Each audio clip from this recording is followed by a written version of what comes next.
cheat on your wife with mine. That was the day I swore I'd burn his life to the ground. I'm not talking about a heated argument or some petty payback. I mean total, unrelenting destruction, one carefully calculated move at a time.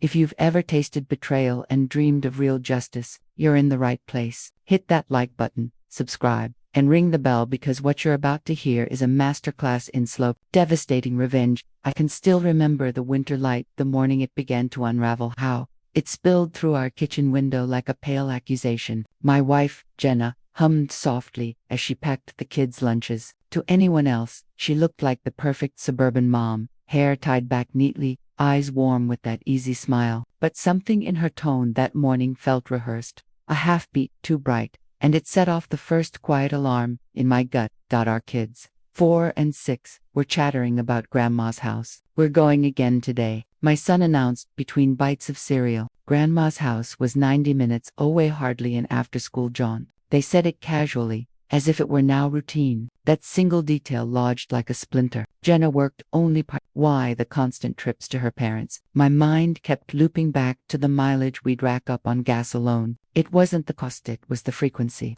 Too much, way too much. I asked her about it later, leaning against the counter as she wiped her hands on a dish towel. Another day at your parents'? That's a lot of driving for the kids. She gave a quick shrug, her back to me just long enough for the lie to settle. Mom misses them, she said. You know how she gets. Her voice was breezy, but her shoulders tensed a subtle flinch. I'd learned to read after years of marriage. She turned, smiling too quickly. It's fine, but my gut whispered otherwise. That night, long after the house had gone quiet, I lay awake listening to the soft hiss of the furnace and the rhythmic breathing of the woman beside me. Her phone rested on the nightstand like a tiny, glowing sentinel. I felt the first true seed of dread take root. I wanted to dismiss it as paranoia, echoes of my own parents' ugly divorce, but the thought refused to leave. My chest ached with a dull, restless pressure, the kind that steals sleep and leaves you staring at the dark, cataloging every inconsistency.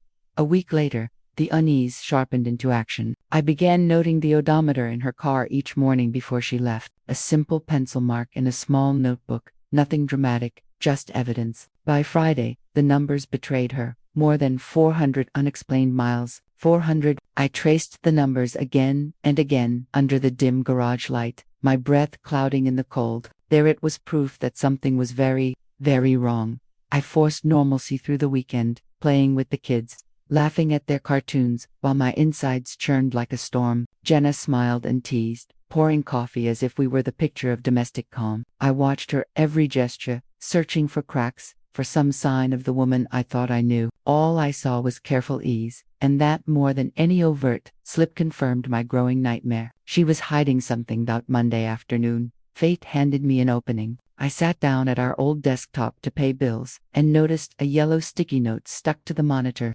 A string of letters and numbers, her AOL password. It felt like the universe itself had dropped the key into my lap. My hands trembled as I typed it in, heart pounding with the guilty thrill of a thief. The inbox opened like a trapdoor, and there, threaded between grocery coupons and PTA reminders, were the emails. Jenna and her college best friend chatted freely, oblivious to the digital paper trail. My eyes devoured every word, each one a knife. They joked about her high school ex, a man she now met regularly. They mocked his wife's post-pregnancy weight, as if betrayal needed a cruel soundtrack. He still knows all the right moves, Jenna had typed. The room seemed to tilt, the screen's glow burning through my vision until the words blurred. I tasted metal at the back of my throat. I printed the emails with mechanical precision, sliding each sheet into a manila envelope. My fingers moved calmly while my mind screamed. The paper felt heavy, almost damp with the weight of my marriage's corpse. This wasn't suspicion anymore. It was certainty, ink on paper, betrayal in black and white. I tucked the envelope beneath a loose floorboard in the basement, the place where we once stored Christmas decorations and forgotten toys. It felt almost poetic, the proof of her infidelity buried beneath the ghosts of happier years. But knowing was only the beginning. The night air outside our bedroom window howled like a witness as I lay awake, heart hammering against my ribs. Memories of my childhood, my parents' endless fights, the sharp sting of their words flooded back in waves. I had sworn I would never let my kids live through that chaos, Yet here I was, staring into the same abyss. That I needed the full picture. Evidence wasn't enough. I wanted every sordid detail, every hidden hour accounted for. A friend on the police force suggested a private investigator, someone discreet, someone thorough. He gave me a name, Ron. One phone call later, Ron's gravelly voice assured me he'd seen it all. If she's sneaking around, I'll know, he said. His calm certainty was a lifeline. Within days, Ron delivered. His report read like a horror script. Timestamps, addresses, photographs, Jenna dropping the kids at her parents', meeting her ex-boss for lunch, then disappearing into a dingy roadside motel. The grainy photos showed her laughing, leaning close to him, a hand on his arm like it belonged there. I stared until my vision blurred, until the paper might as well have been on fire. My chest felt carved hollow, but beneath the hurt, something colder stirred. This was more than betrayal. It was arrogance. She hadn't just broken vows, she'd gambled that I'd never find out. That I'd remain the trusting husband she could quietly humiliate. A slow, precise rage began to take shape inside me, a dark architecture of resolve. Sleep became a stranger. Nights blurred into a fog of half-dreams and pounding thoughts. Each tick of the clock a reminder that the woman beside me had already crossed a line I could never uncross. The air between us felt charged, like the heavy stillness before a storm. I would listen to her, even breathing, trying to reconcile that peaceful sound with the photographs burned into my memory. My chest tightened until it hurt to draw a full breath. Betrayal is not a clean wound. It festers in silence, poisoning everything it touches. Daylight only sharpened the ache. At breakfast I poured cereal for the kids, and forced a smile while Jenna hummed some mindless tune. She moved easily, like a dancer who'd rehearsed every step. I searched her face for a flicker of guilt, but she wore her innocence like armor. Every casual touch of her hand, every cheerful word, struck me like a deliberate mockery. Rage pulsed beneath my skin, but I kept my voice even. For the sake of the children, I would not explode. Not yet. Friends noticed the change before she did. "You look tired," one coworker remarked, eyes narrowing. I gave a vague answer, unwilling to invite pity. How could I explain the weight I carried? My parents' vicious fights had left scars I still traced in quiet moments. I had sworn that my own kids would never see that darkness, but now I was walking the same haunted road, and the irony cut deep. Ron called one evening with another batch of photos, his voice clipped and professional. "Same pattern," he said. "She drops the kids, meets him, checks into the motel." The words landed like blows. I thanked him and hung up, staring at the receiver, as if it might explain how the woman I loved had become a stranger. My hands trembled with a cocktail of fury and despair. I wanted to confront her, to shout until the walls shook, yet some instinct whispered to hold back. This was no time for reckless anger. Instead, I began to move like a man in two worlds. By day, I played the faithful husband, the steady father. By night, I became a strategist. I combed through every email again, memorizing details, dates, phrases, the smug shorthand of two women giggling over infidelity. Each word fed the slow fire in my chest. Revenge was no longer a question of if, it was a question of when, and how completely. Jenna's lies grew bolder as the weeks passed. She claimed late shifts at work, sudden errands that stretched long into the evening. Once, she came home with her hair slightly damp, the scent of unfamiliar cologne clinging faintly to her skin. She didn't notice when I stiffened. "Traffic was terrible," she said lightly, kicking off her shoes. I simply nodded, my silence heavier than any accusation. The hardest part was the children's innocence. They'd chatter about Grandma's house, about how much fun they had. Each cheerful story twisted the knife. They were unwitting accomplices in a drama they couldn't fathom. I tucked them into bed each night with a quiet prayer that their childhood would remain untouched by the darkness gathering in our home.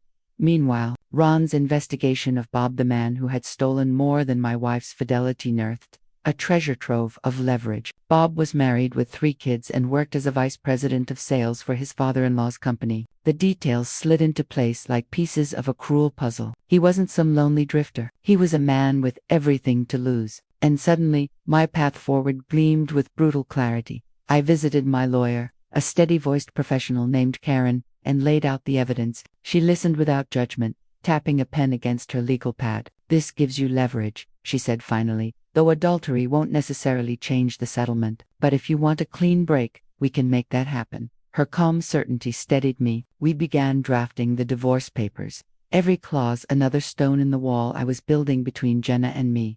Still, doubt whispered in the dark. Could I really do this? Could I dismantle the life we had built, not only for my sake, but for the children's? Sleepless nights stretched long, filled with memories of our early years, nights of whispered dreams, promises made beneath starlight. Those memories hurt more than the betrayal itself. They were ghosts of a love that no longer existed. Yet each time I wavered, I pictured the photographs of Jenna and Bob entering that dingy motel, their laughter cutting like glass. The image hardened my resolve. I began to imagine the confrontation. Not with Jenna, her reckoning would come in court, but with the man who had treated my marriage as his playground, Bob. I wanted him to feel the same cold weight I carried every night. Not a shout, not a fistfight, but something deeper. The collapse of everything he took for granted. Ron understood without my saying much. "You want me to take this to his wife?" he said one evening, his tone almost casual. "She deserves to know. And if her father owns the company Bob works for, well,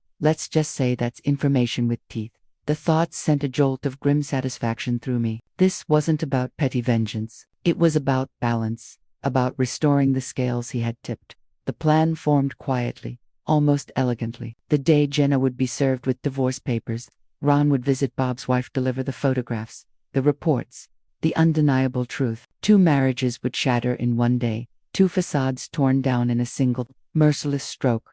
I watched Jenna across the dinner table the night before the storm. She laughed at something our daughter said, her eyes bright and unguarded. For a moment, a pang of old affection flickered quick and unsteady, but then the memory of those motel photos surged back, and the warmth turned to ash. I smiled faintly, hiding the war raging behind my eyes. She had no idea that the ground beneath her was already giving way.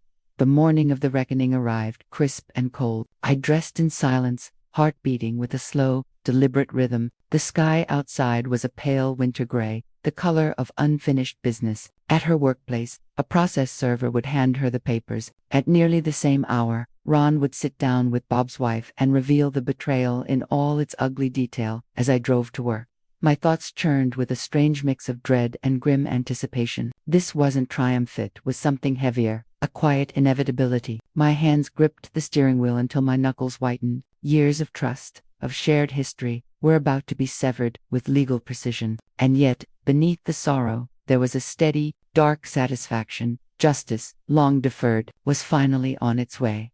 The moment arrived without fanfare, no thunderclap, no dramatic pause, just a quiet ripple that spread through the day and changed everything. At 10:03 a.m., my phone buzzed with a single text from Ron, delivered. 2 minutes later, another. "She knows, her father too." I stared at the glowing screen, the hum of the office fading to a low, distant buzz. For months I had lived with a coiled tension inside me. Now, for the first time, it began to UN's pool. At almost the same moment, across town, Jenna was being handed the divorce papers at her office desk. I wasn't there to see it, but in my mind, I pictured her stunned expression, the quick flicker of panic, as the tidy scaffolding of her double life collapsed. I imagined the rustle of the envelope, the small gasp she couldn't hide. That vision stayed with me like a photograph I didn't need Ron to capture. For the first time in weeks, the air around me felt sharp and clean. By lunchtime, the second set of dominoes had begun to fall. Bob's wife, her name was Claire, called Ron in tears, then fury. Her father, the man who owned the company where Bob played the role of vice president of sales, now held the proof of his son-in-law's betrayal. I pictured Bob's carefully polished world cracking like thin ice. He wasn't just facing an angry spouse, he was facing a patriarch whose disappointment could ruin him more efficiently than any public scandal. That evening, after I'd tucked the kids into bed, Jenna came home late and silent. Her eyes were rimmed red, her movements mechanical. She avoided my gaze, moving through the house as though it belonged to someone else. For a long moment, I considered speaking some bitter, cutting line, but what good would it do? The papers said everything. The silence between us was heavier than any words. I poured myself a drink and sat in the dim living room long after she retreated to the guest room. The ice clinked softly in the glass, a quiet metronome for my thoughts. For the first time, I felt the shift inside me, from the helplessness of betrayal to the controlled stillness of someone holding the reins. I hadn't just reacted, I had planned, executed, and delivered. And it wasn't over yet. The following days unfolded like a slow-motion implosion. Claire moved quickly. According to Ron, who now served as a kind of informal informant, she emptied their joint accounts the morning after she learned the truth. Bob returned home to find not only his wife and 3 children gone, but the bank balance stripped to the last cent. That single act, swift and decisive, was the opening blow of a larger storm. Claire's father wasted no time either. Bob's keycard access to the company building was revoked before lunch. By the next board meeting, the decision was formal. Bob was fired. It wasn't just a termination. It was a public unraveling. The whispers in the company halls carried his shame like wildfire. Years of carefully cultivated reputation went up in smoke in less than 48 hours. I didn't have to lift another finger. The beauty of it all was that Bob's own choices were now the architects of his ruin. Claire and her father simply held up the mirror. And yet, I'll admit, I watched from a distance with a quiet, guilty satisfaction. It wasn't about cruelty, it was about balance. The universe, so often indifferent, was finally aligning its scales. At home, Jenna alternated between icy silence and brief, brittle conversations about the children. We spoke only when necessary. School schedules, meal plans, who would drive them to soccer practice. Her eyes no longer met mine for more than a heartbeat. In that wordless space, I sensed her realization. This wasn't a fight she could win. She had gambled and lost. Still, the old wounds of my childhood whispered in the dark. My parents' war had been loud, full of screaming and shattered plates. I refused to give my kids that memory. Our interactions remained civil, almost eerily so. The calm wasn't forgiveness, it was discipline, the kind that takes everything in you to maintain. News of Bob's unraveling trickled to me like a series of quiet dispatches. A friend in the local courthouse sent me public records. Claire had filed for divorce, citing adultery and emotional cruelty. The documents detailed how she secured full custody of the children and an aggressive division of assets. Bob tried to contest, but the evidence was insurmountable.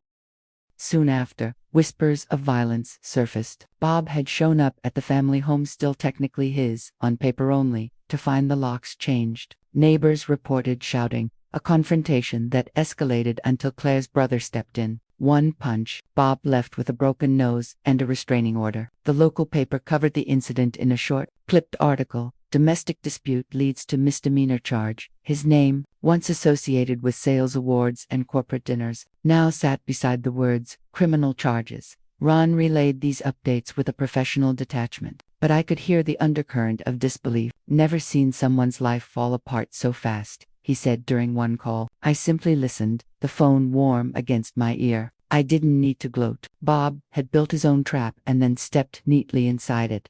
Meanwhile, my own legal process moved forward with methodical precision. Karen, my attorney, guided me through the divorce filings. We negotiated custody and support, ensuring that children's needs came first. Jenna, perhaps understanding the strength of the evidence or perhaps simply too weary to fight, signed without contest. The absence of drama was its own kind of victory, but revenge is rarely a single, explosive act. It is a slow turning of gears, a quiet dismantling. Bob's downfall continued like a long, echoing collapse. After his firing, word spread through our small professional circles. Calls for references went unanswered. Old colleagues kept their distance, wary of his tarnished name. I heard, through a mutual acquaintance, that he'd tried to start over with a small sales gig in another town, but the restraining orders, the criminal record, and the whispers of scandal followed him like a shadow he couldn't outrun. Months passed. I focused on my children, on building a stable routine, free of deceit. Yet every so often, I'd catch a fleeting piece of news.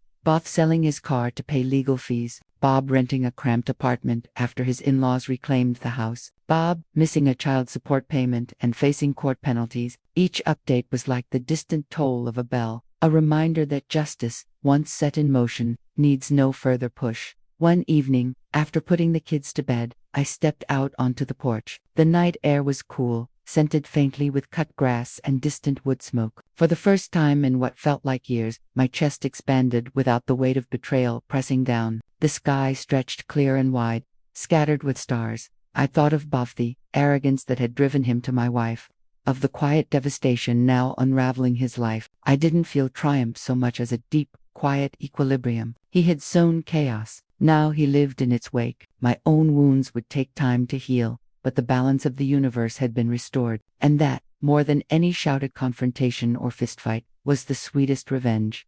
Back inside, the house was silent. Jenna had moved out weeks earlier. Our communication pared to the barest necessities about the children. I no longer looked for remorse in her eyes. Whatever reckoning she faced was hers alone. For me, the turning point had already come and gone. I had taken back control, not with rage, but with patience, and, in the slow burn of that patience, I had found something like peace. The weeks that followed moved with the slow gravity of a planet changing course. What had begun as sleepless nights and gnawing doubt ended in a silence that felt almost sacred. I didn't gloat, didn't parade the outcome like a trophy. Instead, I lived it quietly, steadily, while the ripples of the storm I'd set in motion rolled outward. Bob's collapse deepened like a sinkhole. Public records, easy enough to pull from the courthouse, told a story of steady ruin. Claire's divorce petition advanced with lethal precision. Full custody granted. Child support mandated. Spousal support added for good measure. The restraining order remained in place after Bob's late-night attempts to plead his case turned to shouting matches. He collected a misdemeanor charge when he ignored a police warning to stay away. Every misstep he took tightened the noose he'd tied with his own hands.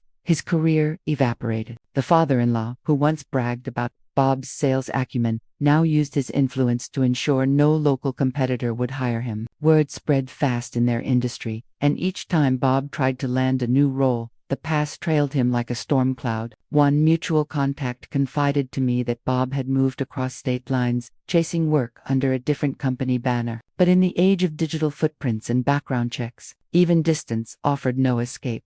I heard he rented a single-bedroom apartment near a highway off, the kind of place where the blinds always hang crooked, and the smell of stale cigarettes lingers in the hall. He sold the family car to cover legal fees. When the court ordered back child support payments after a missed month, the judgment included wage garnishment, an insult to a man who once boasted about his corner office and limitless commissions. Each update reached me like a quiet echo. I never sought them out, yet they found me. As though the universe wanted me to know its scales were balanced at home.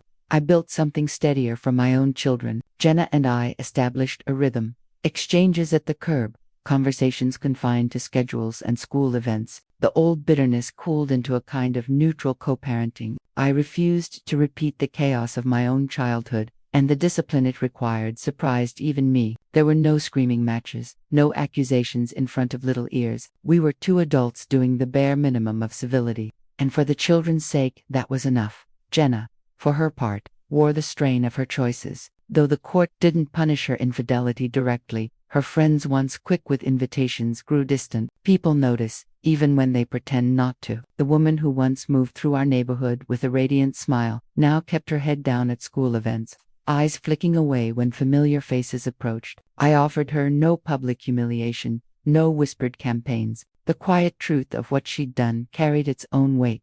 For me, healing came not in a single epiphany but in a series of ordinary moments. Reading bedtime stories without the low thrum of suspicion, drinking coffee on the porch while the morning light turned the yard gold. The absence of tension became its own kind of luxury, a peace I hadn't realized I'd been craving for years. One evening, nearly a year after that first dreadful suspicion, Ron called. His voice, usually brisk and professional, held a trace of amusement. "He's gone," he said simply. "No trace, packed up and left the state." For a beat I said nothing, letting the words settle like dust. Gone. The man who had treated my marriage like a weekend thrill had finally disappeared, his life reduced to rumors and the occasional line in a public record. I thanked Ron, and after we hung up I sat on the porch beneath a sky thick with stars. The air carried the faint scent of cut grass and wood smoke, and somewhere a dog barked, a single lonely sound. I thought of Bob not with triumph or lingering rage, but with a kind of detached clarity. He had built his own downfall, brick by brick. All I had done was hold up the mirror. Jenna remained in my life only as the mother of my children. We exchanged polite texts about their schedules, attended graduations and birthdays without incident. When our kids became adults, the communication tapered further. Now, we are little more than two people bound by a shared history that no longer has power over us. I don't hate her. She simply exists in the periphery of a life I've rebuilt.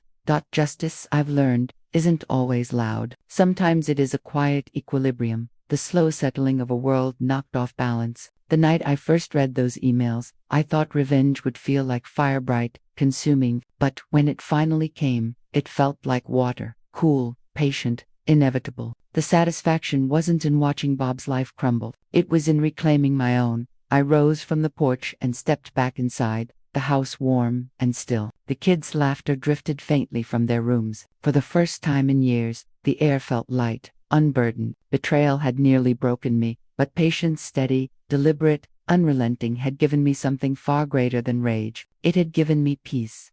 Looking back now, the memory of that winter feels distant, like an old scar. I don't regret a single choice. I didn't need to raise my voice or lift a hand. I simply allowed truth to do its work. Bob lost his marriage, his career, and the life he flaunted. Jenna lost the comfort of the lies she thought would stay hidden. And I, against all the chaos of my past, found a way to protect my children and reclaim my own dignity. Revenge, I discovered, isn't about destruction. It's about balance. And sometimes, the quietest justice is the kind that echoes the longest. If you believe betrayal deserves consequences and that patience can be the sharpest weapon, tap that like button and subscribe for more truth tales of justice served cold. Because sometimes, the sweetest revenge is simply letting the truth burn.